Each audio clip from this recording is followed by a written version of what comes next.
Hello guys, ചെമ്പനീർ പൂവിൻ്റെ പുതിയ episode റിവ്യൂയിലേക്ക് സ്വാഗതം. അങ്ങനെ സച്ചി യാത്ര പറഞ്ഞ് തിരിച്ചു പോകാൻ തുടങ്ങുവാണ്. അപ്പോഴും വീണ്ടും തിരിച്ചു വരുവാണ് കേട്ടോ. അപ്പോൾ രേവതി ഇങ്ങനെ നോക്കുകയാണ്, ആരെങ്കിലും കാണുന്നുണ്ടോ വീട്ടിൽ നോക്കുമ്പോഴത്തേക്കും സച്ചി പയ്യെ രേവതിയുടെ അടുത്തോട്ട് വരുവാണ്. ഉമ്മ കൊടുക്കാനോന്നോർത്ത് രേവതി ഇങ്ങനെ കണ്ണൊക്കെ അടച്ച് നിൽക്കുമ്പോൾ സച്ചി ചോദിക്കുകയാണ് കേട്ടോ, അതെ രേവതി, ഞാൻ ഈ ഷർട്ട് ഇൻസേർട്ട് ചെയ്യണം നിർബന്ധമാണോ? അവിടെ ചെന്ന് കഴിയുമ്പോൾ AC വണ്ടിയൊക്കെ ഓഫാക്കിയിട്ടാണ് ഞാൻ ഇരിക്കാറ്. അപ്പോൾ ഭയങ്കര ആവിയാണ്.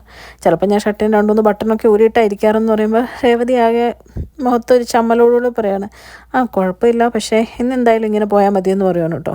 എന്നിട്ട് സച്ചിയും രേവതിയും പരസ്പരം യാത്ര പറഞ്ഞു പോവാണ്.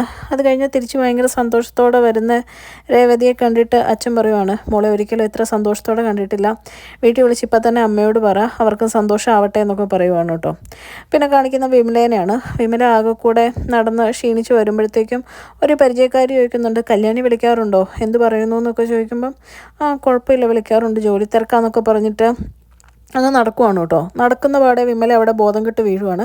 അപ്പോൾ ആ പരിചയക്കാരി ഓടി വരുവാണ് കേട്ടോ.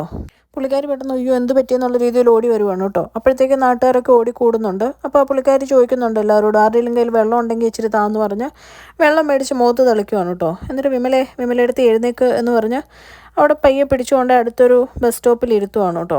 അത് കഴിയുമ്പോഴത്തേക്കും പറയുന്നുണ്ട്, ഇച്ചിരി വെള്ളം കുടിക്കുമെന്ന് പറഞ്ഞ് ഇച്ചിരി വെള്ളമൊക്കെ കൊടുക്കുന്നുണ്ട്. എന്നിട്ട് പറയുന്നുണ്ട്, ഹോസ്പിറ്റലിൽ പോകണമെന്ന് പറയുമ്പോൾ വേണ്ട, മോളെ വിളിക്ക്, എന്നാൽ ഞാൻ അവളെ വിളിക്കണമെന്നൊക്കെ ചോദിക്കുമ്പോൾ വേണ്ട എന്ന് പറഞ്ഞ് വിമല അവിടെ തന്നെ ഇരിക്കുകയാണ് കേട്ടോ. എല്ലാവരും പോവാണ്. അത് കഴിഞ്ഞ് പോയി കഴിയുമ്പോൾ പയ്യെ ബാഗിൽ നിന്ന് ഫോൺ എടുത്തിട്ട് നമ്മുടെ ശ്രുതിനെ വിളിക്കുവാണ് കേട്ടോ.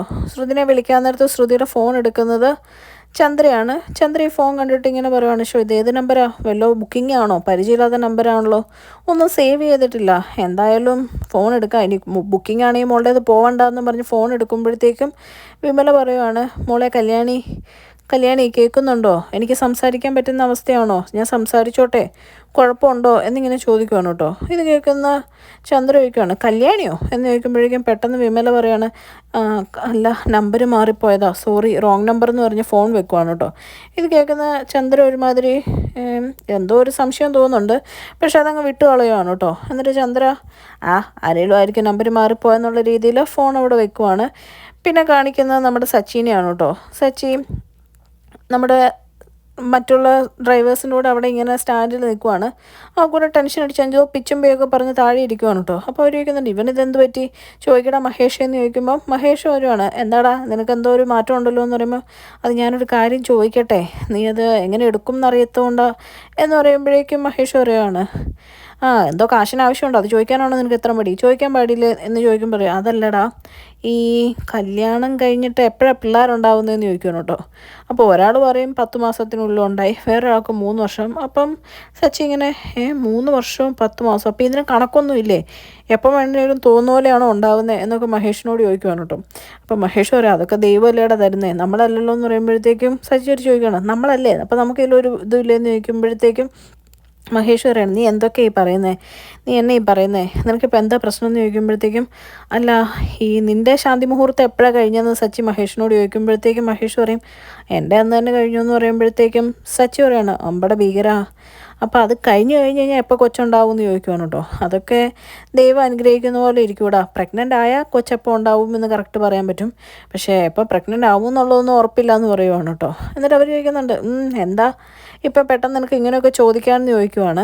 അപ്പോഴത്തേക്ക് സച്ചി പെട്ടെന്ന് ഒന്നുമില്ല, അയ്യോ ഞാൻ അച്ഛൻ്റെ ലേബർ കോർട്ടിൽ പോയില്ല, ഇന്നാ വിചാരണ എന്ന് പറഞ്ഞ് പെട്ടെന്ന് പോവാണ് കേട്ടോ.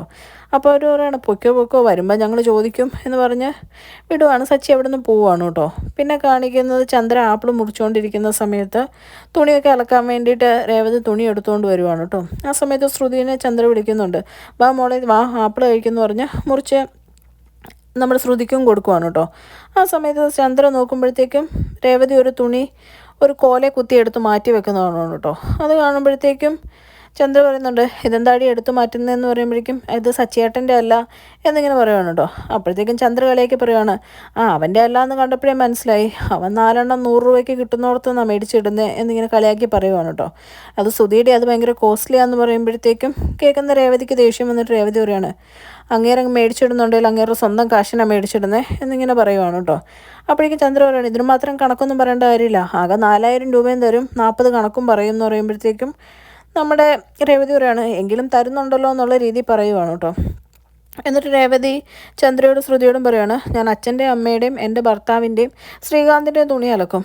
ഇവളുടെ ഭർത്താവിൻ്റെയും തുണി ഞാൻ അലക്കുകയില്ല, അത് ഇവളോട് തന്നെ അലക്കാൻ പറയണം എന്ന് പറയുകയാണ് കേട്ടോ. അപ്പോഴത്തേക്കും ചന്ദ്ര പറയുന്നുണ്ട്, ഇവള് പണിക്ക് പോകുന്നുണ്ടെന്ന് പറയുമ്പോഴത്തേക്കും രേവതി പറയുന്നുണ്ട്, എന്ത് പറഞ്ഞാലും ചെയ്യില്ല എന്ന് പറയുവാണ് കേട്ടോ. ഇത് കേൾക്കുമ്പോഴത്തേക്കും ചന്ദ്രയ്ക്ക് ആകെ അടി കിട്ടിയ പോലെയാണ്. ചന്ദ്ര ശ്രുതിയോട് പറയുന്നുണ്ട്, എന്തൊരു അഹങ്കാരം അവൾക്ക് എന്ന് പറയുവാണ്. അത് കഴിഞ്ഞ് കാണിക്കുന്ന നമ്മുടെ വിചാരണയാണ് കേട്ടോ. അപ്പം രവീന്ദ്രൻ പറയുന്നുണ്ട്, ഞാൻ സർവീസിലിരുന്ന കാലത്തൊക്കെ ആത്മാർത്ഥമായിട്ട് പണിയെടുത്ത് ഒരു ദിവസം പോലും ലീവ് എടുത്തിട്ടില്ല. പെൻഷന് ഞാൻ ഈ മനുഷ്യൻ്റെ വീട്ടിൽ കയറി ഇറങ്ങി പറഞ്ഞു, അവസാനം പൊറുതി മുട്ടിയിട്ടാ ഈ കേസുമായിട്ട് മുമ്പോട്ട് വരേണ്ട വന്നതെന്ന് പറയുവാണ് കേട്ടോ.